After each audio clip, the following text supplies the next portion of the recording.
Hello and welcome students, Gyanjyoti coaching সেন্টারের পক্ষ থেকে তোমাদের সকলকে আরো একবার স্বাগত। আজকে আমার আলোচনার বিষয় হচ্ছে ব্যক্তিত্বের নির্ধারক হিসেবে বংশগতি ও পরিবেশ, heredity and environments as determinants of personality হবে, ঠিক আছে।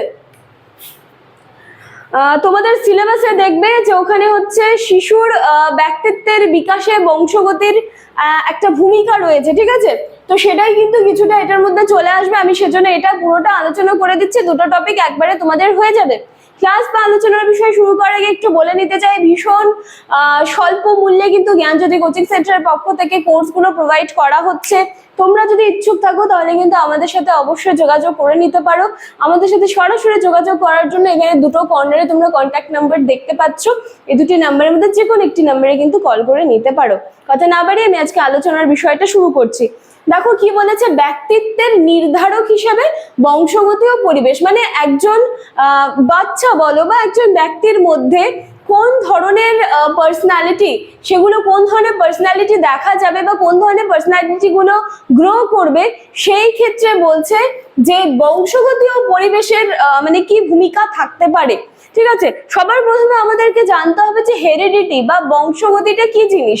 দেখো, একটা সন্তানের মধ্যে পিতা মাতার দ্বারা যেই সমস্ত বৈশিষ্ট্য বলো, সেটা হচ্ছে শারীরিক হতে পারে, মানসিক হতে পারে বা গঠনগত কাঠামো বলো, সমস্তটাই যখন বাবা মার দ্বারা সঞ্চালিত হচ্ছে তার পরবর্তী সন্তান সন্ততিদের মধ্যে, সেইটাকে কিন্তু বলছে যে বংশগতি, ঠিক আছে।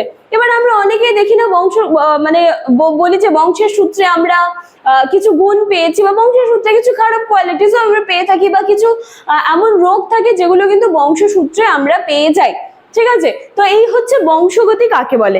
এরপরে এই যে ব্যক্তিত্বের বিকাশে বিভিন্ন যে ক্ষেত্রগুলো রয়েছে, যেটা তোমাদের সিলেবাসে দেখবে যে শিশুর বিকাশ বা ব্যক্তির বিকাশে যেটা বলা হচ্ছে, সেটা আমি পুরোটা একবারে করে দিচ্ছি, দুটো টপিক একবারে তোমাদের হয়ে যাবে। তো ব্যক্তির বিকাশের বিভিন্ন ক্ষেত্রগুলো কি কি, সবার প্রথমে রয়েছে শারীরিক দিকটা, ঠিক আছে।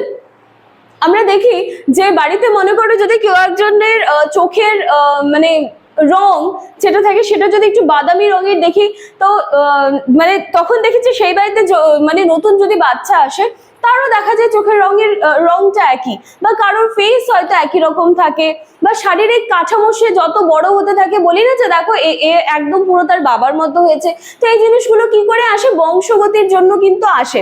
আমি যেটা প্রথমেই বললাম যে পিতা মাতার থেকে সঞ্চালিত হয় সন্তানদের মধ্যে, ঠিক আছে। কেউ কখনো বলতে পারবে না যে আমি আমার বাবা মায়ের থেকে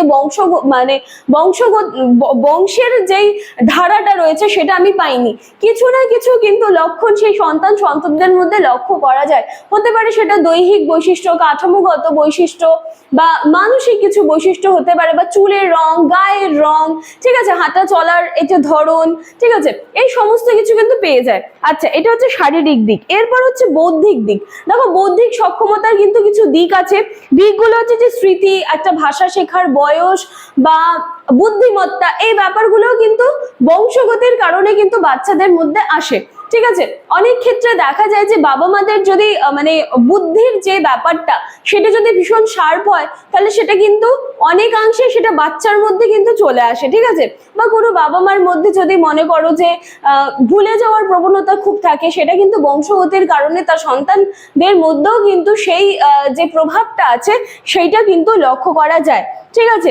এরপরে রয়েছে প্রাক্ষবিক দিক। দেখো, প্রাক্ষবিক দিকগুলো হচ্ছে ইমোশনাল অ্যাসপেক্টস, যেগুলো প্রাক্ষবিক বৈশিষ্ট্যের ক্ষেত্রে দেখা যায় যে কোনো বাচ্চা ভীষণ লাজুক বা নিজেদের মধ্যে থাকতে পছন্দ করে, বা কোনো বাচ্চা ভীষণ টকেটিভ, ভীষণ কথা বলে, ভীষণ চঞ্চল, তাহলে এই কোয়ালিটিস গুলো কিন্তু কোথাও না কোথাও হয়তো তার বাবা মার মধ্যে ছোটবেলায় ছিল, সেই কোয়ালিটিস গুলো সে এখন পাচ্ছে। তো এই দিকগুলো হচ্ছে প্রাক্ষবিক দিক, ঠিক আছে, যেগুলো হচ্ছে বা দেখো এগুলো তো আমি জাস্ট গায়ের রঙের কথা বললাম বা কিছু কোয়ালিটিস বললাম, অনেক কিছু মানে মানে অসুখ থাকে যেগুলো আমরা কিন্তু পাই, ঠিক আছে। যেমন দেখো, অনেকে বলে না যে ব্লাড প্রেশার, ঠিক আছে, বা অ্যাংজাইটি, ঠিক আছে, এই ধরনের কিছু কিছু রোগ থাকে যেগুলো কিন্তু জেনেটিক হয় এবং যেটা মানে বংশগতির ধারায় কিন্তু সেটা চলতে থাকে। তো শুধুমাত্র যে ভালো কোয়ালিটিস গুলোই যে আমরা পাবো সেটা কিন্তু নয়, বাবা মার মধ্যে যদি এরকম কিছু মানে অসুখ থাকে বা কোনো ভালো খারাপ কোয়ালিটিস থাকতেই পারে, ভালো খারাপ নিয়েই মানুষ। তো এই জিনিসগুলো যখন তার সন্তান সন্ততিদের মধ্যে সঞ্চালন হচ্ছে, সেইটাকে কিন্তু বলা হচ্ছে যে বংশগতির মাধ্যমে কিন্তু হচ্ছে, এবং সেটা আমরা শারীরিক দিক থেকে দেখলাম, বৌদ্ধিক দিক থেকে দেখলাম, এবং প্রাক্ষবিক দিক দিয়েও কিন্তু দেখলাম। এই ছিল আজকে আমার আলোচনার বিষয়, বা আজকে আমরা আলোচনার বা আজকে আমরা ক্লাসের বিষয়। আশা করছি বিষয়টা একদম ইজি, রিলেট করতে পারবে, বুঝতে পারবে। আর আমি বইয়ের ভাষায় না গিয়ে যতটা সম্ভব আমার ভাষায় সহজভাবে আলোচনা করে দেওয়ার চেষ্টা করা যায়, আমি কিন্তু সেই চেষ্টা নিয়ে থাকি। আচ্ছা ক্লাস, আজকে আলোচনার বিষয় এখানেই শেষ হচ্ছে। আমাদের সাথে এভাবেই থেকো, এভাবেই জ্ঞানজ্যোতি কোচিং সেন্টারকে সাপোর্ট করতে থেকো। দেখা হচ্ছে পরবর্তী দিনের ক্লাসে নতুন একটা ফ্রেশ নিউ টপিক নিয়ে। ততদিন বা ততক্ষণের জন্য থ্যাংক ইউ।